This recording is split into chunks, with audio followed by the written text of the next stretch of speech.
Receba nossos vídeos pelo WhatsApp. Link do grupo fechado na descrição. Só posso entrar em contato com você quando seguro a sua mão. Tenho de entrar diretamente em contato, pois de outro modo não há contato físico. Tenho de entrar em relação com a coisa que chamo violência. Nenhuma possibilidade eu tenho de entrar em contato com o sentimento chamado violência. Enquanto tiver explicações a respeito da violência, ou enquanto tiver explicações intelectuais de por que sou violento.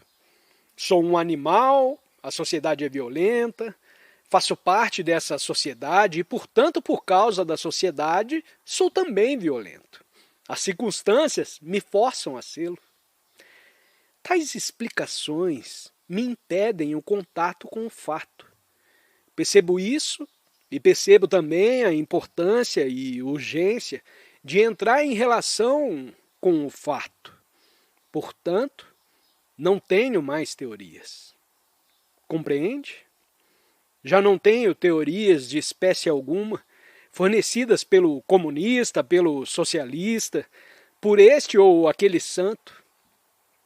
E isso é dificílimo para o homem que vive de palavras. Portanto, não quero nenhuma teoria a respeito da violência. Desejo entrar em contato com ela. Não posso ter uma teoria sobre o amor se te amo. O amor não é uma teoria. Só há alguma teoria quando o coração está vazio. E precisamos preenchê-lo com palavras e teorias. E os teóricos e os santos, tão abundantes nesse país, não têm amor.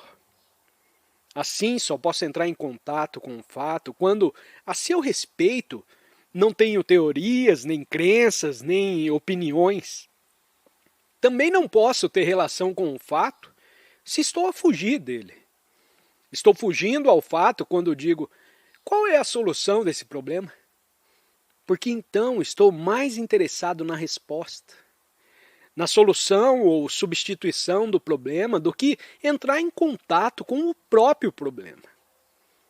Espero que esteja me acompanhando.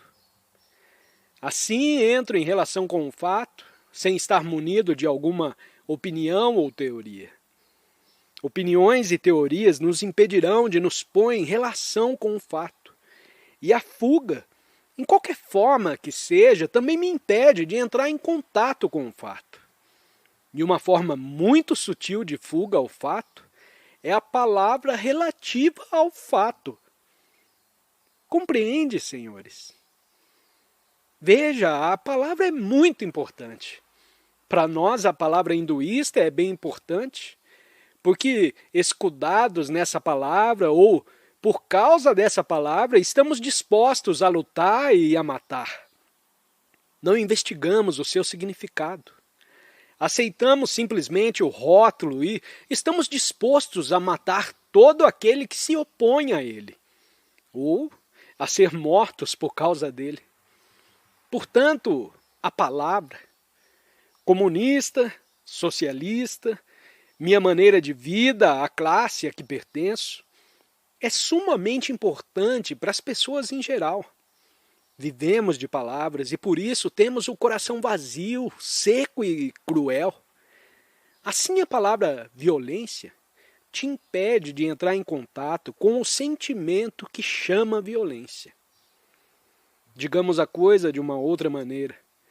Desejo compreender, conhecer, sentir, penetrar isso a que chamo amor e fazer o amor florescer em mim.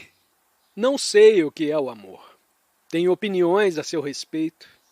Amor divino, amor físico, amor virtuoso, amor sensual. Você ama a Deus? Você ama ao seu próximo? Você ama a todo mundo? Tenho conceitos, fórmulas, o amor puro, o amor ignóbil, o amor casto. Tenho carradas, volumes de opiniões a respeito do amor. Para entrar em contato com o fato, isso é, com o próprio amor, tenho de evitar, de jogar fora, de queimar todos os livros que se escreveram sobre amor. Do mesmo modo, para compreender, para entrar em comunhão direta com a violência, a coisa mais importante é não buscar explicações nem fugas. E fuga é também querer descobrir causas ou achar soluções. Também é necessário que estejamos intensamente cônscios do perigo da própria palavra. Só então pode todo o meu ser entrar em contato com essa coisa que chamo violência. O eu, e não o meu ser inteiro, está a observar a violência, a buscar explicações e fugas. Olho, pois, o fato a que chamo violência. Essa violência difere do observador? Não. O observador é a coisa observada. O observador é violência. Não está separado da coisa a que chama violência. Há sim contato com o fato que chamamos violência. Nada disso é para ser compreendido gradualmente. Você entende? Tudo tem de ser compreendido imediatamente. Eis o ponto importante. Na última reunião estivemos falando sobre a questão da ordem e da desordem. O tempo é desordem, não o tempo cronológico, o tempo medido pelo relógio. Se não damos atenção ao tempo cronométrico, criamos mais desordem. Se não chego aqui exatamente às 9h30, há desordem. Assim, cronologicamente, o tempo e a ordem coexistem. A saída do ônibus, do trem, do avião, o encontro marcado, o início do trabalho na fábrica, a hora da minha chegada lá. Sob qualquer outro aspecto, salvo este, o tempo gera desordem. Não concorda? Veja o que está implicado aí.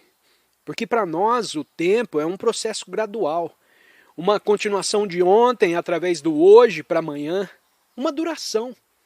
Nos falta tempo para considerarmos muito extensamente esse ponto. Quando eu digo compreenderei com vagar a violência, trata-se de um processo gradual. Quando diz que com o tempo entrará em contato, em relação com o fato, quando diz, acho que eu precisarei de tempo para compreender a violência, você está adiando a sua relação com o fato. E adiando a sua relação com o fato, cria mais desordem. Não é assim? Veja agora como isso é simples. Só se tornará complicado e sutil se o deixar para mais tarde. Isso é, sou ávido, e se digo que sou ávido, é porque esse estado se me tornou doloroso. Enquanto a avidez me dá prazer, vou vivendo com ela, lhe dando diferentes nomes, ocultando-a, simulando virtude, etc. e etc. A avidez não importa se visa a Deus ou a coisas ou a felicidade, é sempre avidez. Quando digo de mim para mim, vou me libertar dela brevemente. Eu estou adiando minha relação com o fato. E nesse intervalo, a que chamo gradualidade, no qual há uma demora, estão em ação outras influências. Estou a me fingir de não ávido, de conformado. Muitos e muitos fatores atuam nesse adiamento. Tudo isso você pode ver por você mesmo. Assim, aquele adiamento, aquela gradualidade, aquele intervalo de tempo é fato de desordem. O tempo, pois, como adiamento, é evitação do fato.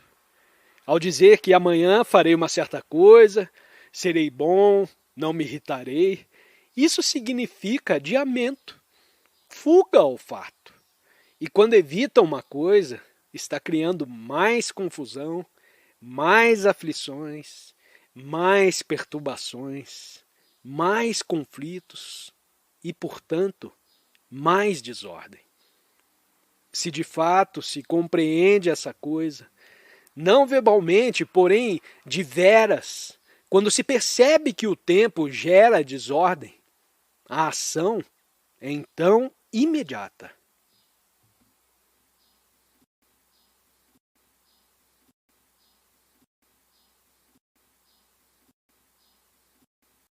Receba nossos vídeos pelo WhatsApp. Link do grupo fechado na descrição. Assim, a relação com o fato só é possível quando não há opiniões, explicações e teorias. Quando não há fugas. Como seja a procura de uma solução, de uma causa. Quando a palavra deixa de interferir entre o observador e a coisa observada, e quando se vê que o observador é a coisa observada, ao compreender inteiramente esse problema do tempo, que acabamos de explicar rapidamente, estará então em contato direto, em relação direta com o fato. E é essa relação com o fato que gera a energia que operará a transformação completa. O real é o fato. E toda abstração constitui uma barreira. Qualquer explicação, teoria, opinião, o esforço para evitar o fato, o elemento tempo, o observador que diz que está observando a coisa, tudo isso são abstrações e se deve eliminar. Enquanto houver a barreira da abstração, não estará em relação com o fato. Portanto, só quando se achar todo inteiro em contato com o fato, este fará a revolução. Nem a vontade, nem a decisão, nem o dizer, farei isso sobre alguma coisa. Nada disso, como você pode verificar, fará a revolução. Só pode ver o fato quando está frente a frente com ele. Se diz, não quero enfrentar o fato, e tem todo o direito de fazê-lo, não é um indivíduo sério. Mas se verdadeiramente sério você é, e entra em contato com o fato, pode ver que este atua sempre. Não sei se já alguma vez refletiu sobre a razão dessas reuniões, sobre por que está aí sentado e o orador aqui também sentado a falar. Por que razão você quer ouvir? Esse é um fenômeno próprio da vida.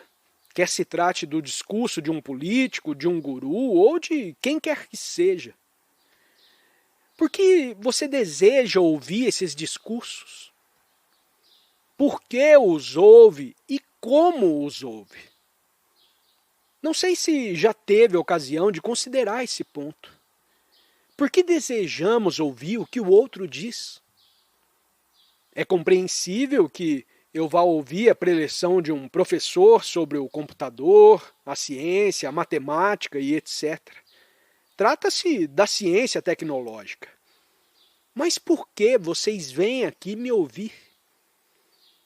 Está a escutar verdadeiramente ou está a observar-se por meu intermédio? Entende? Afinal de contas, quem está a escutar? Se essa pessoa é verdadeiramente séria, está na realidade escutando a si próprio. O orador expõe, explica, mas isso é secundário. O realmente importante é que esteja a se observar, a observar a maneira como funciona a sua mente, observando as suas reações. Quando o orador fala sobre o nacionalismo, o hinduísmo, quais são as suas reações? Começa a descobrir a você mesmo suas reações, sua astúcia, sua falácia e etc.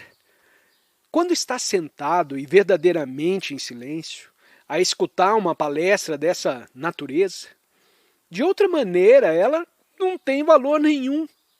Posso me estender indefinidamente em considerações a respeito da violência, te mostrar toda a estrutura da violência e etc., mas se o que estou dizendo não te revela o que é a sua mente, o que é o seu coração, uma palestra como esta que aqui estamos fazendo, nenhum valor tem.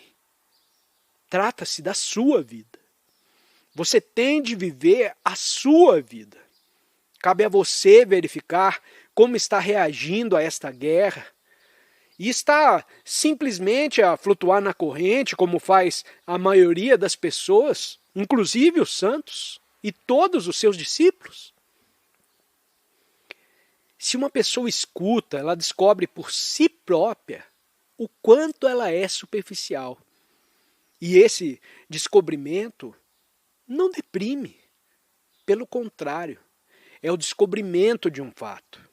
E quando alguém descobre um fato e reage, tornando-se deprimido ou dizendo, eu não queria ser assim, está evitando o fato. Só quando descobre os fatos, observando-os, enquanto escuta esse orador ou outra pessoa, pode te ser revelado um esplêndido tesouro. Pode te ser aberta a porta a maravilhas com que nunca sonhou. E nascerá daí uma afeição infinita, um infinito amor. E sem o amor, o que quer que se faça, nunca haverá ordem nem paz. Com o amor, tudo te será possível.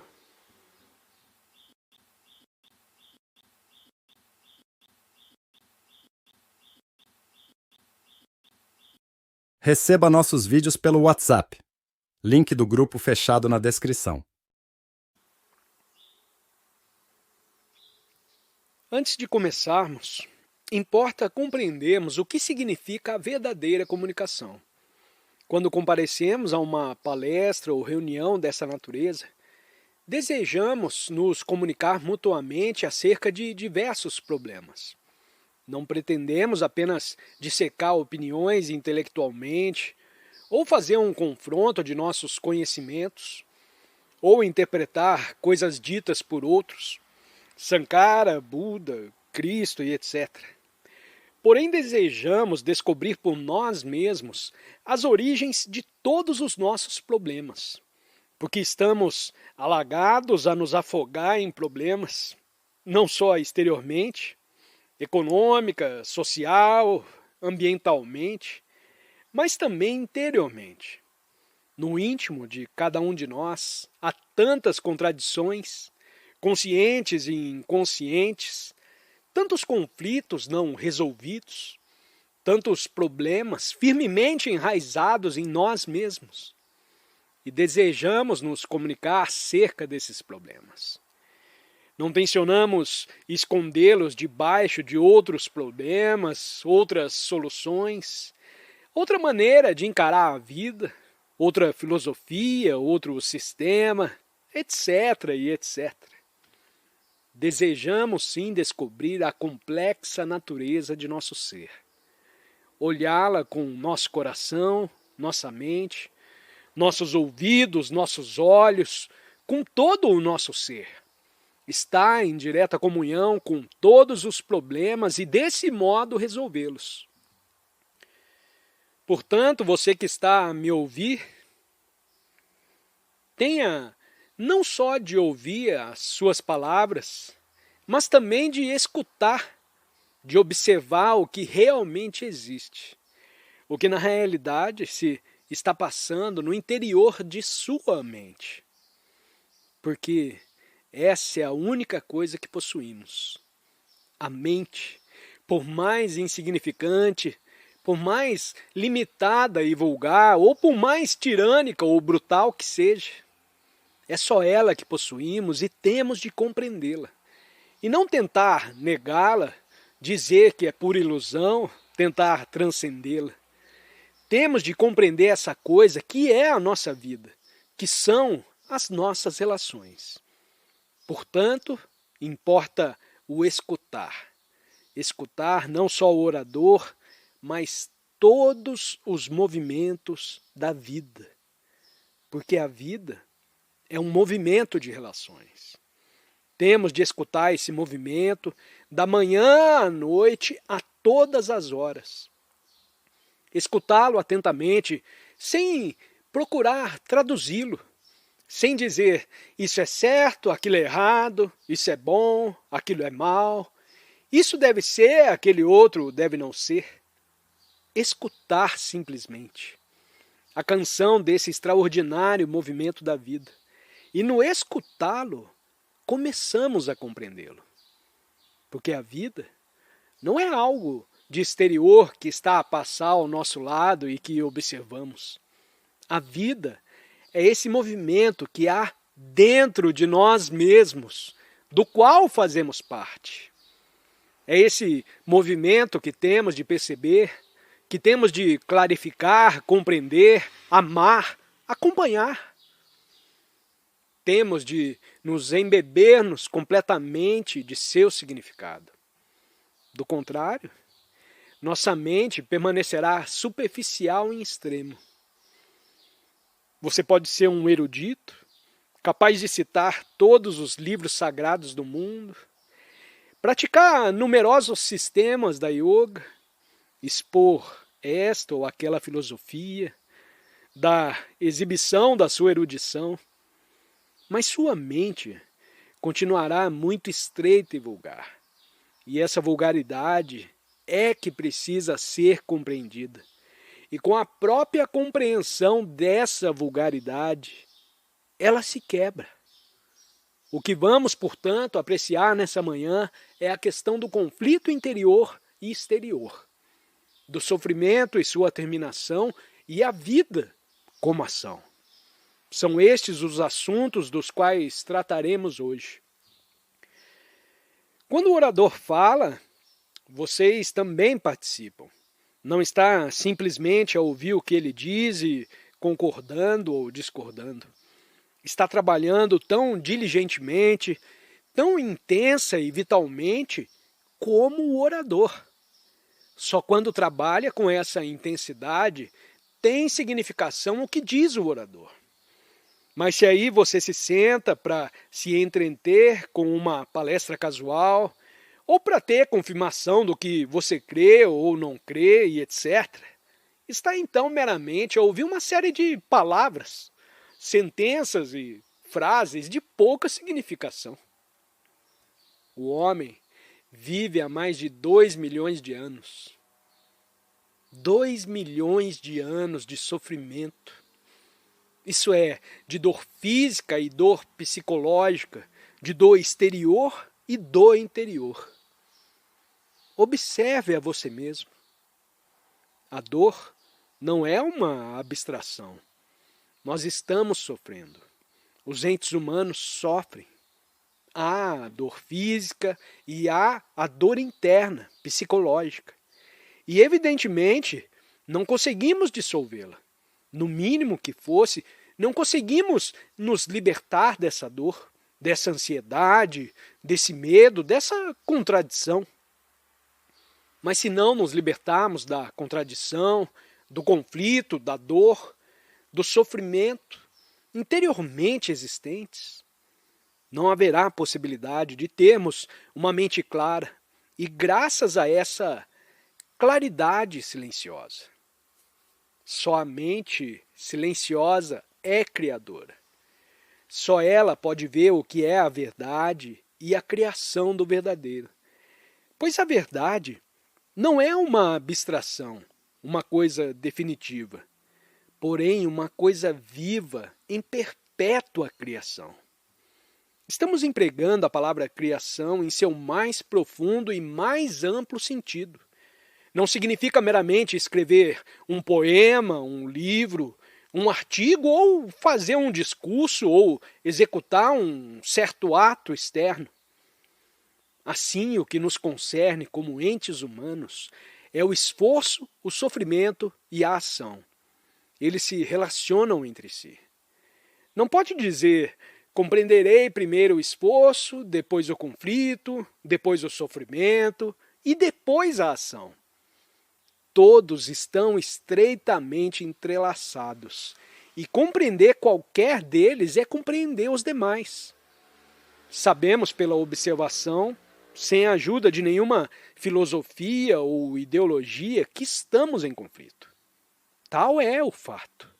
E não sabemos o que fazer com esse fato. Se formos suficientemente inteligentes e soubermos o que nos cumpre fazer, sairemos dessa situação e ficaremos livres do conflito e, portanto, livres do sofrimento. A ação se tornará então um movimento total. Não será uma ação baseada na fragmentação, porém uma ação total. O conflito, pois, faz parte de nossa existência diária. Desde a infância até a morte, nos vemos sempre em conflito, torturados e a torturar os outros, em contradição. E até morremos. O problema, muito obviamente, fica sem solução. Do sannyasi para baixo ou para cima, do negociante ao homem poderoso de posição, todos se acham em conflito.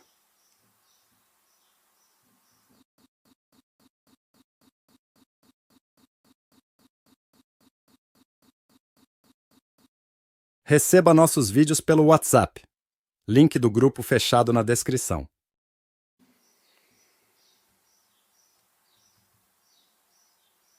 Há alguma saída do conflito? Pode um ente humano como você e eu ficar completamente livre dessa agonia do conflito? Quanto mais intenso o conflito, tanto mais ele se expressa em ação. Se a pessoa é dotada de uma certa capacidade, escreve um livro, uma obra muito sutil ou um poema genial. Ou se a pessoa tem talento para música, seu conflito se expressa por esse meio. Assim, quanto maior o conflito, quanto maior a tensão, tanto mais importante se torna a expressão, se o indivíduo é dotado de capacidades, e não a maneira de nos libertarmos dele ou de compreendê-lo. Se o indivíduo é regularmente intelectual, se é capaz de citar livros, embora interiormente se ache em um intenso conflito, ele se levantará para fazer discursos, se tornará político e escritor. Foge-se dessa e de muitas outras maneiras diferentes, mas é essencial que vivamos livres do conflito. Parece que não sentimos a necessidade ou a urgência de ficarmos livres do conflito. A liberdade é uma coisa extraordinária. Não significa estar livre de alguma coisa. Se você se livra de alguma coisa, essa libertação é mera reação e, portanto, não é liberdade. Por favor, compreenda isso. Mas não intelectualmente. Trate de penetrá-lo. Se me liberto da cólera, essa libertação, nunca mais me irritarei, é outra forma de resistência, outra forma de recalcamento ou sublimação e, portanto, não é a verdadeira liberdade. O estado de liberdade significa liberdade em si, e não estar livre de alguma coisa. Assim, é possível vivermos livres de conflito? O conflito existe porque estamos em contradição. Querer e não querer, prazer e dor, ambição e, ao mesmo tempo, o desejo de compreender o amor. Poder, posição, fama, notoriedade. Nenhuma dessas coisas pode existir quando há amor, quando há afeição e bondade. Eis porque há sempre contradição. Bem o sabemos, mas nos acostumamos com essa contradição. Porque essa razão se embota a nossa mente. Olhe para aquele rio. Quando vê pela primeira vez, você se deleita com ele, com os reflexos nas águas, as rugas na sua superfície, a beleza da luz, a correnteza, os peixes. Veja a extraordinária riqueza e plenitude do movimento daquele rio. Mas quando a ele volta e de novo olha, com ele você já se habituou. Sua memória recolheu aquela primeira visão, aquele primeiro deleite, e agora, porque a memória guardou e com ela se acostumou, ao olhar de novo o rio, você perdeu o sabor daquele espetáculo, deixa de lhe ser sensível. De modo idêntico, nos acostumamos com um conflito e o aceitamos. Esta me parece ser uma das coisas mais destrutivas que um ente humano pode fazer: aceitar e se ajustar. Admitimos a pobreza, a sujeira das ruas, a sordidez, a corrupção, as coisas terríveis que estão acontecendo no mundo. Tudo isso aceitamos, dizendo: ora, foi sempre assim e assim sempre será. Essa aceitação, pois, impede a ação. A aceitação, o mero ajustamento, o se acostumar com as coisas, não só impede a compreensão do conflito, mas ainda torna a mente embotada. Sempre foi hinduísta e o será sempre até morrer. Ou muçulmano.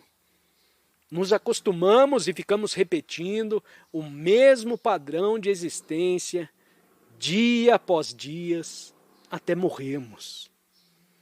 Desse modo, um dos principais problemas quando queremos compreender o conflito é o de gradualmente nos habituarmos a ele, de gradualmente nos acostumarmos a suportá-lo.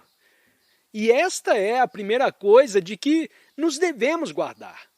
Quando não aceita o sofrimento, quando não aceita o conflito, sua mente se perturba e pode então fazer perguntas radicais. Não só fazer perguntas, mas também se encontrar num estado de intensidade que a fará encontrar uma saída. Não uma fuga para uma certa ideologia ou teoria, ou uma fuga completa da vida, para as montanhas ou para algum mosteiro e etc.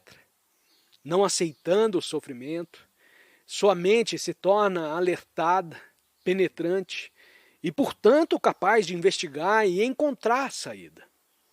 Essa é a primeira coisa que se deve aprender. Aprender difere de acumular conhecimentos. A mente que apenas acumula conhecimento, experiência e cultiva a memória segundo a qual atua, não aprende. Aprender significa aprender constantemente, sem acumular. Eu espero estar esclarecendo bem o ponto, porque o aprender é sempre novo. Não sei uma certa língua e a estou aprendendo. Depois de a ter aprendido, que é o particípio passado do verbo, já não estou aprendendo. Afinal, o verbo aprender é sempre no presente ativo. Escute isso. O aprender está sempre no presente ativo. Não o aprendi ou aprenderei. No momento em que diz aprendi, já acumulou. E na base dessa informação, desse conhecimento, é que atua. Portanto, a ação é ajustada ao padrão do conhecimento que te condiciona. Mas quando o verbo está sempre no presente ativo, ou seja, quando é aprender e não aprendi ou aprenderei, esse presente ativo é sempre novo. Nunca recebe o colorido do passado. Portanto, a mente que está sempre a aprender se mantém vigorosa e viva e capaz de enfrentar qualquer situação de maneira nova, porque está aprendendo.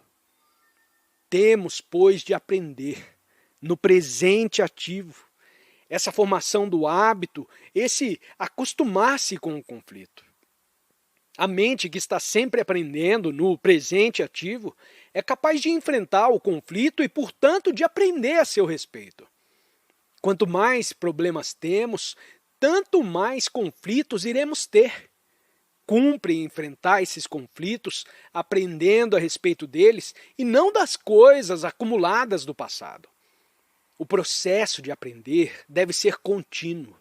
A mente que está sempre a aprender nunca se acha em conflito. Você vê a beleza disso?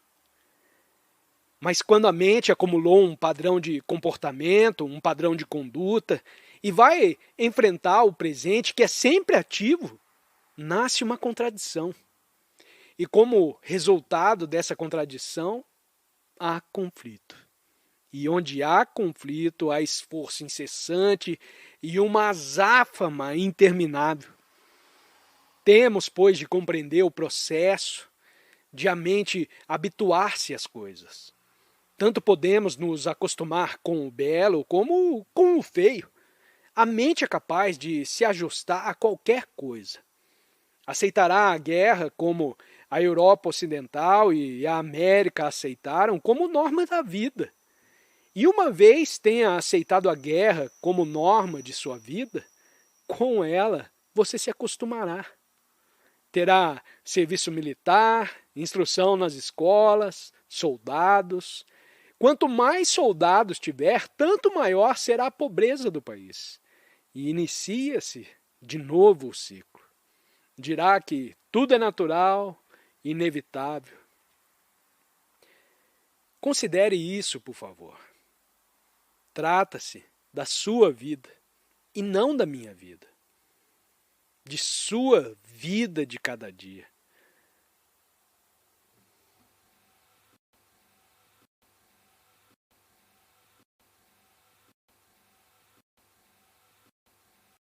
Receba nossos vídeos pelo WhatsApp. Link do grupo fechado na descrição.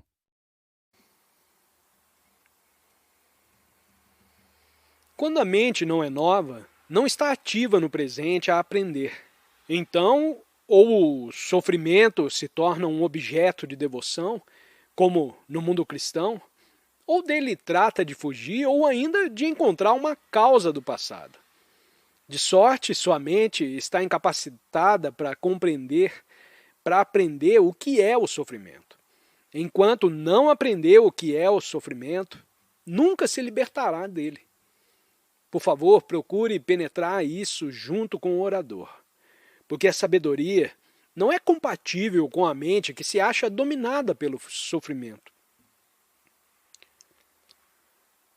Porque a sabedoria não é compatível com a mente que se acha dominada pelo sofrimento.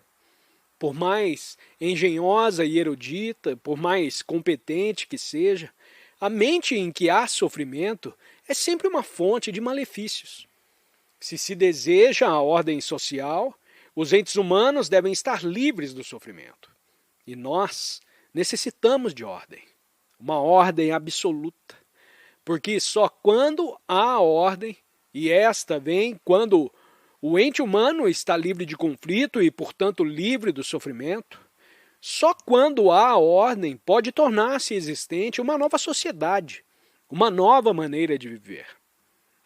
Há, pois, possibilidade de terminar o sofrimento. E é você a única pessoa capaz de encontrar essa possibilidade.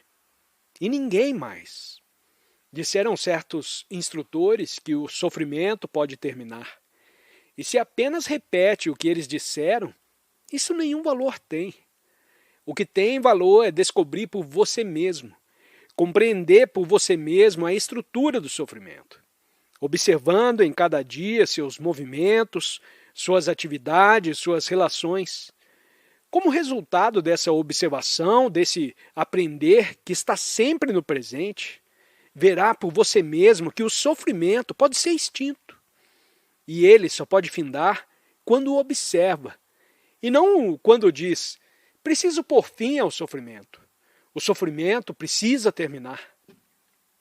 E procura um método para acabar com o sofrimento. Assim ele não termina. O que põe termo ao sofrimento é a observação atenta de tudo o que faz. Não só no lar, mas também no escritório, na fábrica, no ônibus. A maneira como fala, como gesticula, tudo tem importância. Nessa observação está o começo de aprender. E temos ainda a questão da ação. Não sei se já observou pela manhã os grandes abutres a planar nas alturas, sem um bater de asas, a flutuar silenciosamente nas correntes de ar. Isso é ação. E também o verme que se move sob o solo perfurando a terra. Isso, igualmente, é ação. Também é ação quando um político sobe a um palanque para dizer coisas sem importância. Quando um homem escreve, lê ou cinzela uma estátua de mármore.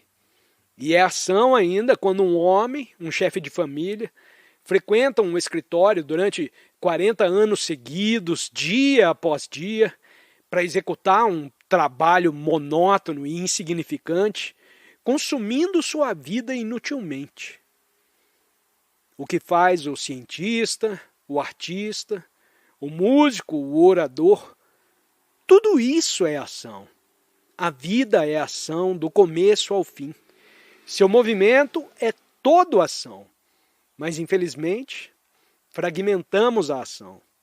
Ação nobre, ação ignóbil, ação política, ação religiosa, ação científica, ação reformadora, ação socialista, ação comunista, etc. e etc. A fracionamos. E por isso existe contradição entre as ações. E nunca chegamos a compreender o movimento total da ação. E em nossa vida, a atividade doméstica não difere muito da atividade no escritório. Somos tão ambiciosos no escritório como em casa. Em casa, dominamos, oprimimos, implicamos, constrangemos, sexualmente e de muitas outras maneiras. O mesmo fazemos fora de casa. E também a mente que busca a paz, que diz, preciso descobrir a verdade, está em ação. Ora, madureza é a compreensão da ação como um todo, e não em fragmentos. Não estou definindo a palavra madureza, portanto não decore essa definição ou outra. Pode-se ver que enquanto a ação for fragmentária, haverá necessariamente contradição e, portanto, conflito. Assim como iremos descobrir, fazer descobrimentos, sentir, viver no presente ativo, com uma ação total, integral e não parcial. Está clara essa pergunta? Temos de compreender essa questão, essa pergunta, porque nossas ações são sempre fragmentárias. Religiosas, profissionais, políticas, domésticas e etc. Cada uma delas difere das outras. Pelo menos é o que pensamos. Assim o homem mundano diz, não posso ser religioso porque tenho de ganhar a vida. E declara o homem religioso, temos de abandonar o mundo para encontrar Deus. Consequentemente, tudo causa contradição. Todas as nossas ações se contradizem. E como resultado dessa contradição, há esforço, sofrimento, medo, aflição e etc, e etc. Mas existe uma ação completa, livre de toda fragmentação, que seja vida, vida total. Se isso não for compreendido, todas as nossas ações serão contraditórias. Como compreender a respeito dessa ação? Não ter aprendido ou ir aprender, porém realmente aprender o que é a ação total, a ação não fragmentária. Você entende? Está feita a pergunta. E se o problema está claro, vamos continuar. Só há uma ação que é total, a morte. Entende? Não pode haver discussões nem sutilezas intelectuais quando se trata da morte. Aí não se admitem opiniões nem citações de livros religiosos. Não há fugir dela, não há evitá-la. Não se pode pedir a morte: ei, por favor, me dê mais um dia. Assim só há uma ação total, que é morrer. Ora, morrer para a maioria das pessoas é negação. É como dar um kit em si próprio. E por que não compreendemos a extraordinária natureza da morte? Nós, indivíduos sutis, intelectuais, tornamos a vida uma coisa sem o menor significado. Tem a sua vida ainda alguma significação? Por favor, senhores, olhe para a sua vida.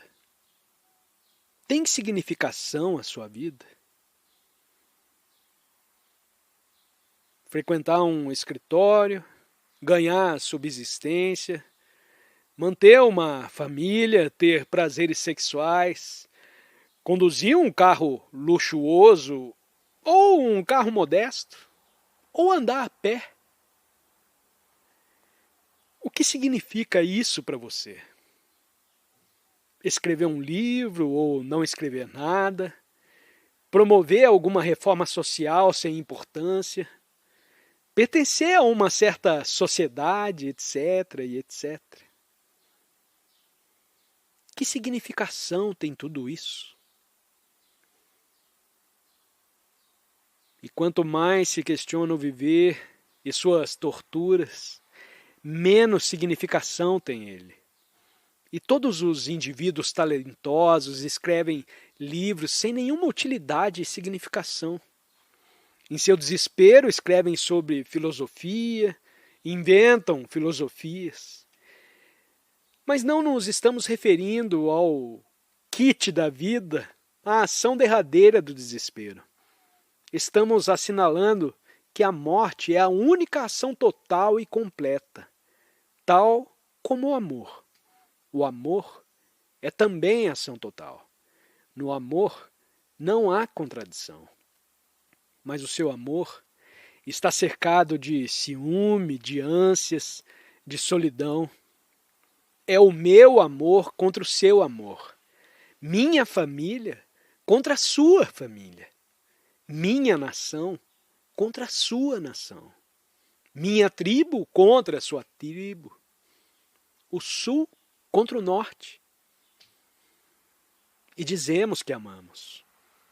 Nosso amor é uma contradição. Temos, pois, de compreender a morte. E só com a compreensão da morte saberá o que é o amor. Ou se compreende integralmente a natureza da contradição existente no prazer, compreenderá a ação total do amor, porque o amor e a morte são inseparáveis. Você tem de compreender esse maravilhoso mistério da morte.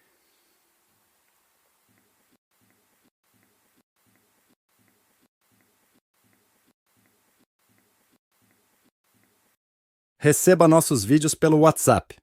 Link do grupo fechado na descrição. A meditação é a compreensão da morte e do amor. Não é estar sentado à beira do rio, a murmurar continuamente umas poucas palavras, ou estar sentado no quarto de pernas cruzadas, a respirar de uma certa maneira, a recitar versos sagrados ou a repetir certas frases. Isso é auto-hipnose, não é meditação. Meditação é a compreensão da vida, onde existe o amor, a morte e o sofrimento.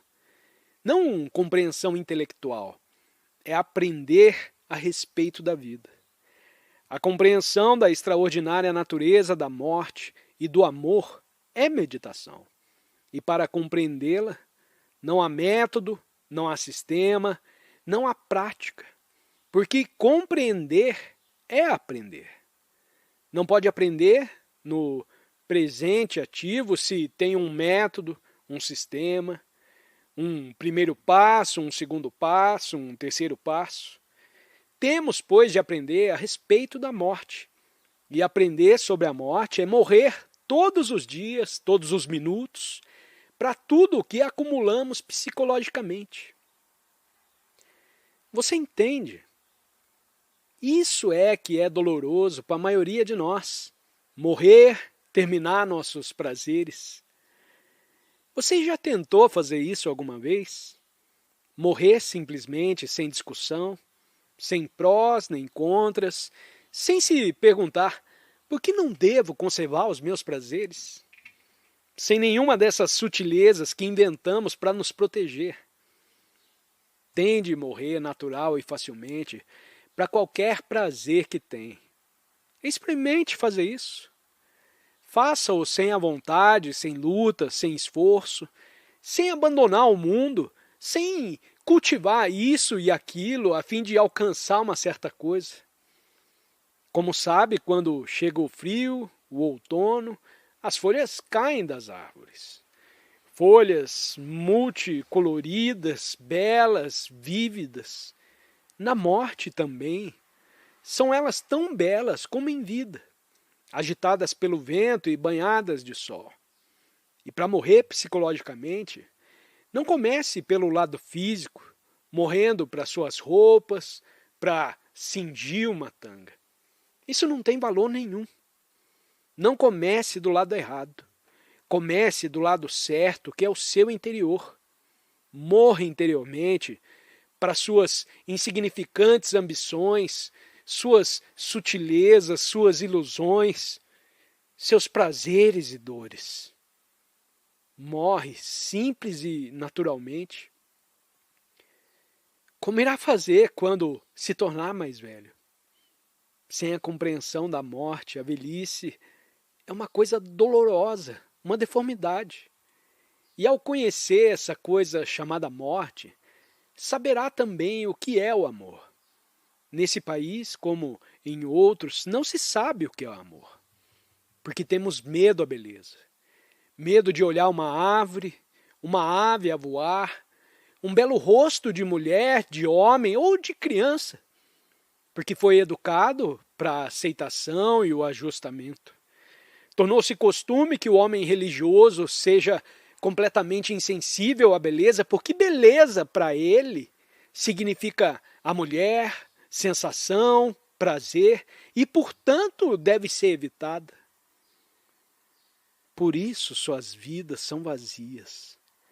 Sua mente pode estar repleta de palavras, porém o seu coração está vazio. Portanto, aceita coisas que são inaceitáveis para qualquer espírito verdadeiramente religioso.